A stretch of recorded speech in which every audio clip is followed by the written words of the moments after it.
Hello student, this is Akanksha Sharma. You are watching my YouTube channel. और आज मेरा topic है प्रीपेड एक्सपेंस। किस तरीके से जर्नल में प्रीपेड एक्सपेंस को ट्रीट किया जाता है, किस तरीके से उसकी जर्नल एंट्री रिकॉर्ड की जाती है, आज मैं एक्सप्लेन करूँगी। ठीक है स्टूडेंट, अब स्टार्ट करते हैं। Prepaid insurance, prepaid expense, prepaid rent, prepaid salary, कुछ किसी भी नाम से वो आ सकता है। ठीक है, ट्रांजेक्शन में आपकी प्रीपेड एक्सपेंस क्या होते हैं? पेड इन एडवांस, ऐसे खर्चे जो आपने एडवांस में पे कर दिए। फर्म ने ऐसे कोई भी एक्सपेंस जो एडवांस में पे कर दिए हों वो प्रीपेड एक्सपेंस होते हैं। ठीक है, अब देखो ये ट्रांजेक्शन्स मैंने अलग से नोट आउट कर ली हैं, जिससे कि आप इसी से ही आप बहुत कुछ सीख लेंगे। और इससे ज़्यादा कुछ आती भी नहीं है, ऑलमोस्ट यही सभी क्वेश्चंस में होती हैं और बहुत इंपॉर्टेंट ट्रांजेक्शन्स हैं। Out of insurance premium paid this year 2500 is related to next year। Language देखिए, out of insurance premium paid this year, इस ईयर का देने के बाद 2500 का जो है वो related to next year. It means जो अमाउंट आपने पे किया उसमें से 2500 आपका क्या था? नेक्स्ट ईयर का था। इट मीन्स आपने एडवांस पे कर दिया, और एडवांस कोई एक्सपेंस पे कर देते हैं तो वो क्या हो जाता है?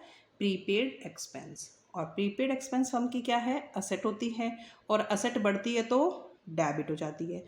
तो क्या करेंगे? अब इंश्योरेंस है तो एंट्री हो जाएगी prepaid insurance account debit to insurance. Insurance को क्रेडिट क्यों कर रहे हैं? इंश्योरेंस फर्म का एक्सपेंस था, बट कोई एक्सपेंस अगर हमने एडवांस में पे कर दिया है तो नेक्स्ट ईयर, जब नेक्स्ट मंथ या नेक्स्ट ईयर जब भी हम कैलकुलेशन करेंगे, तब उस साल के हमारे क्या हो जाएंगे? खर्चे कम हो गए, तो हमारा एक्सपेंस क्या हो गया? कम हो गया है। उस अकाउंटिंग ईयर का हमारा एक्सपेंस कम हो गया, क्योंकि वो एडवांस में पे कर दिया है। इसलिए आप इंश्योरेंस को क्या कर देंगे? अब क्रेडिट कर देंगे। हर एक्सपेंस जिसकी भी वैल्यू किसी एडवांस में पे कर दी गई है तो वो क्या हो जाएगी? उसकी जिस अकाउंटिंग ईयर में उसकी काउंटिंग होगी वहाँ पे आप उसे क्या कर देंगे? एक्सपेंस को कम कर देंगे, क्योंकि हमारे एक्सपेंस कम हो गए हैं। तो prepaid insurance account debit to insurance account, कितना अमाउंट है? 2500। समझ आया क्या स्टूडेंट? आउटस्टैंडिंग में आपने क्या किया था? एक्सपेंस को अपनी जगह पे रखा था, क्योंकि वो आपने पे ही नहीं किए थे। यहाँ आपने अपने एक्सपेंस को एडवांस दे दिया है तो एक्सपेंस आपके कम हो गए, तो कम हो गए तो क्रेडिट। अगर रेंट होता तो prepaid rent to rent, wages होता तो prepaid wages to wages, prepaid salary to salary. इस तरीके से आप एंट्री करेंगे। और नरेशन में क्या डालेंगे? बीइंग इंश्योरेंस प्रीमियम, मैंने प्रीमियम का शॉर्ट फॉर्म में लिख दिया है, पेड इन एडवांस। ठीक है, नेक्स्ट देखिए, प्रीपेड इंश्योरेंस 4000। यहाँ लैंग्वेज ऐसे थी, यहाँ लैंग्वेज सीधा गिवन है कि प्रीपेड इंश्योरेंस। तो यहाँ तो स्टूडेंट को कोई कन्फ्यूजन होगी नहीं, क्योंकि प्रीपेड इंश्योरेंस गिवन है तो स्टूडेंट को पता है, तो एंट्री तो सेम हो जाएगी। Prepaid insurance account debit to insurance. इस वाली ट्रांजैक्शन में तो स्टूडेंट को कोई कन्फ्यूजन होगी नहीं, लेकिन जो फर्स्ट वाली ये वाली थी इसमें थोड़ी कन्फ्यूजन थी कि पता ही नहीं चला कि इंश्योरेंस है कि नहीं। तो आपको समझनी है लैंग्वेज, तो आपको ये एंट्री पास करनी है। ठीक है, 4000 being insurance premium paid in advance, या फिर आप ये भी ले सकते हैं बीइंग प्रीपेड इंश्योरेंस, बस ये भी कर सकते हैं। अब नेक्स्ट देखिए, insurance premium paid 1000 include 250 for next year. समझ आ रहा है स्टूडेंट? इंश्योरेंस प्रीमियम पेड किया है 1000 का, लेकिन उसके अंदर इंक्लूड था नेक्स्ट ईयर का 250। ठीक है, paid insurance premium 1000 of which 250 is prepaid. 1000 का इंश्योरेंस प्रीमियम पे किया, उसमें से 250 प्रीपेड का था। यहाँ देखो बोल दिया नेक्स्ट ईयर, यहाँ बोल दिया प्रीपेड, लैंग्वेज चेंज हो रही है। Paid insurance premium 1000 of which 1/4 premium for next year. तो 1000 का हम 1/4 करेंगे, कितना आ जाएगा? 250। तो इट मीन्स 1000 पे किए हैं, लेकिन 250 हमारे नेक्स्ट ईयर के, तो एडवांस है। तो जब हमने पे कितना किया? इंश्योरेंस प्रीमियम पेड, तो कितना हो जाएगा?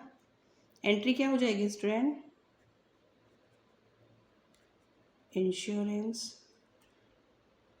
प्रीमियम को शॉर्ट में लिख देना, account debit to cash account.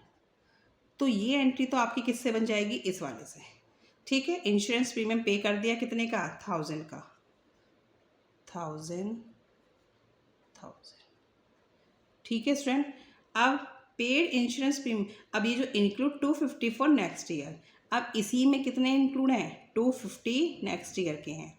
तो क्या करेंगे इसकी एंट्री को, prepaid insurance account debit to insurance account. ठीक है स्टूडेंट, देखिए मैंने इसमें क्या किया, 1000 तो आपने इंश्योरेंस प्रीमियम पे कर दिया, तो प्रीमियम तो आपने, आपके पास से कैश कितना गया, 1000 ही गया ना, तो इंश्योरेंस प्रीमियम तो आपका एक्सपेंस है, तो आपने डेबिट कर दिया, और कैश आपके पास से गया according to real account what goes out credit, तो अपने कैश को पूरा 1000 से ही दिखाना है क्योंकि आपके पास से कैश 1000 गया। अब उसने इन्फॉर्मेशन बाद में बता रखी कि 250 नेक्स्ट ईयर के थे, तो इसकी जो एक एंट्री तो ये बनेगी और इसी की सेकेंड एंट्री ये बन जाएगी, prepaid insurance account debit to insurance account. ये कितने से बनेगी, 250 से।